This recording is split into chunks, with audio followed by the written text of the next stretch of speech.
I just read an amazing mystery book. I know most of you are going to get super judgy because it is about a teenager. She's still in high school, but this is not a cozy mystery. There's no like little hobby, no cutesy thing going on. This is a real hardcore mystery that deals with some very serious issues. Hi, I'm Debbie Winkler. Thank you for joining me on Debbie's Book Nook tonight. I am here to talk about A Good Girl's Guide to Murder. I knew this wasn't going to show up right. By Holly Jackson. I listened to the audiobook version, which is why I don't have the physical book copy to show you.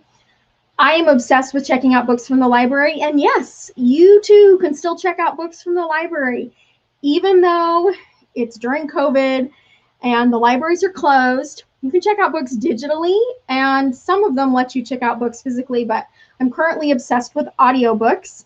I'm always on the lookout for an amazing read because I listen to them in my car, and it keeps me from going absolutely bonkers while I'm sitting in traffic behind someone who's driving 30 miles per hour when the speed limit's 45. Ta-da! It mellows me out. It makes me want to sit in my car longer. And this book was an excellent example of a real ensemble performance and not just a solo artist. So this is read by, I should have looked it up before I told you, Bailey Carr, but there's actually 10 to 12 people who do voices on it. It reminded me of listening to like an old school radio show. There's a unique voice for Pippa, who is the narrator. There's also unique voices for her love interest. I know I have you hooked now. No, her wannabe boyfriend. She has this huge crush on this guy. So Ravi has his own voice, as do the adult males, another teenage male. It's not one narrator doing voices, which I have always enjoyed. So don't get me wrong. There's nothing wrong with that. But what really made this one stand out to me is it was more of a performance. I had never heard of this book. I know it was on the New York Times bestseller list, I guess, for a while. I don't really look at those lists. I just pull whatever sounds interesting. And this one popped up as something that my library recommended that I might enjoy. And I checked it out, and it was great. It is a long audiobook. It's like 11 to 12 hours, but they talk really slowly with long pauses for dramatic effect. So I usually listen to my audiobooks at like 1.25 to 1.35, but this audiobook, I cranked it up to 1.75 to 2.0, and even then there was a few really long silences. So you'll probably need to speed it up too. I appreciate the dramatic performances, but like the story was so good, I really just wanted to know what was going to go on. So let me give you a quick synopsis of the story without giving too much away. Pippa is a senior in high school, and at her high school, they have to do something called the capstone project as a senior. And it's like the culmination of all of your academic years and helps you get into a good college. I don't know. I didn't do a capstone project. We didn't have a big senior project. Like, I don't know what they're talking about. I don't know if the author had to do one where she lived. Whatever. Doesn't matter. And Pippa chooses the disappearance of Andie Bell. She lives in a town called Fairview. And I pictured it up in the New England area, but I really have no idea where it's located. At first I thought, oh, well, Pippa must have known Andie and liked her. But no, she did not know Andie Bell, the senior who disappeared 5 years ago. She was not friends with her. They didn't hang out. They had nothing to do with each other. But Pippa did know Sal Singh. Kind of. Her best friend's older sister was friends with Sal. And Sal was always nice to her.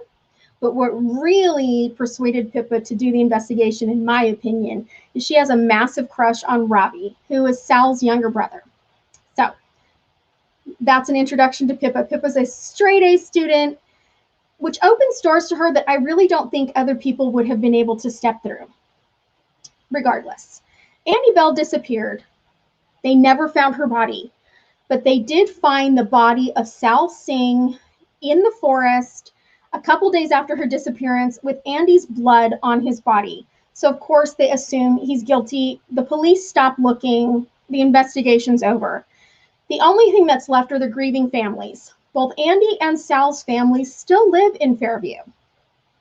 And while Andie's family is treated with a great deal of sympathy, Sal's family, who are not like, blonde hair, blue-eyed Americans, are treated very poorly. People refuse to serve them in town. I'm not really sure why they didn't move out, but I think that's just a hard thing to leave where your son died. But as Pippa starts investigating, she realizes Andie really wasn't a very nice person. She had a lot of enemies, a lot of people who did not like her, and a lot of dark secrets hidden in her past. So there's a lot of very serious topics that come up, and I know topics that teenagers totally deal with. So you need to think of them as like little mini adults. You're not reading like a clean teenage book. There's very little swearing, which I appreciated, but there are some other serious topics, and I'll go over that at the very end in case you want to turn it off so that you don't have any like little surprise spoiler alerts. It's very well written. The characters were engaging. Even the characters I did not like, I wanted to know more about. And it was so fun that so many of them had their own unique voice. The thing that was so interesting is how many people were really scarred by this tragedy. It had happened 5 years ago, but it was still so fresh in everyone's minds, just kind of that horrifying, like, oh my gosh, if it can happen here, it can happen anywhere. And if it can happen to Andie, it can happen to anyone. And then, of course, the big reveal at the end is such a shocker. Almost too far over the top. But like, again, I just really could not put it down. Sorry, I'm trying so hard not to give anything away. Now, the biggest complaint I had with the book is the same I have with most mystery books. People share all kinds of secrets and information, and you're like, dude, no one would say that in real life. But I felt like in this case they might have, because Andie's a senior in high school, and so she's really talking to her peers. She's talking to other teenagers. She's talking to college students. The people who didn't take her seriously are the adults. But they're not the ones who know what happened to Andie and to Sal.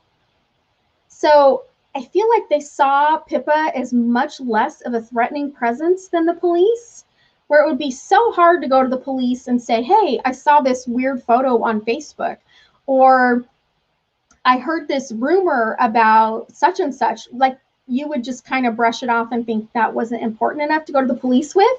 But Pippa was interested in that kind of information, and she documented it, and she started linking things together. And even though the investigation was hard and it took her in directions she did not really want to go to investigate people that she loved and wanted to think the best of, she kept pursuing it. And like, my hat's off to her for that. Like, that would be so hard. Somebody that you've known your whole life, all of a sudden you have suspicions about them being a murderer or a kidnapper or whatever. Like, just saying. So if you're looking for a good audiobook to listen to, I really enjoyed it. I enjoyed it so much that listening to it in my car wasn't enough. I had to listen to it when I was at home. I would listen to it for like 2 or 3 hours at a time, especially towards the end. I just had to know what happened. Oh my gosh, I just had to know. And even when you think it's over, it's still not over. Oh my gosh, it keeps going. It's amazing. So I know your library has it. I know Amazon has it. And if you haven't read it and you enjoy mysteries, give it a whirl. It's a little bit kind of a slow start. There's quite a bit of background that they have to get through and get the investigation going. But once the clues start coming in, they are juicy and they lead to all these other clues, and just like, I don't know. There was a lot of research that they did online that I don't think a lot of us take seriously. If you upload pictures online or write messages, like, there's always a trail. You might not think there is because you deleted it or took it down or marked it private or whatever, but I learned a lot and I was like, oh, I did not know that was an option. So check that out. And this is your chance to turn it off. I gave this book a 4 out of 5 stars. It was good and it really kept my attention, but I felt like slightly slow pace, a little unbelievable, and then the ending was like so far over the top that it was like surprise plus plus plus plus plus. Like I just felt like it was too much. I felt like there would have been a more realistic solution. I know it sounds weird. But here's your spoiler alert. So like I said, you could turn it off now. There is teen drinking, drunkenness, drug abuse, drug dealing, like underage sex, nude photos, like bullying was a really strong topic thread through the whole thing. There was a little bit of swearing, sex with a minor, date rape.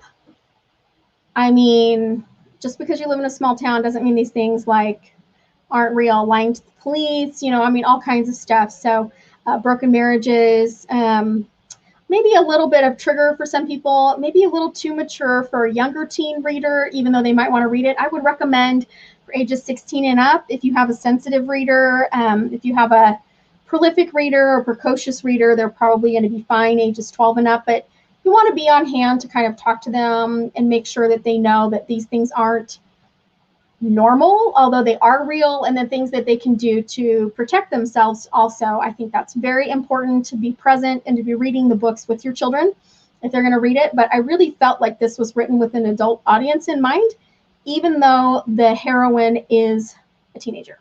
So that's my 2 cents on A Good Girl's Guide to Murder. It does not teach you how to do a murder, but it's just a good girl investigating a murder. Hope that helped you find a fun new book to read this week. We'll be back to chat with you soon. Good night.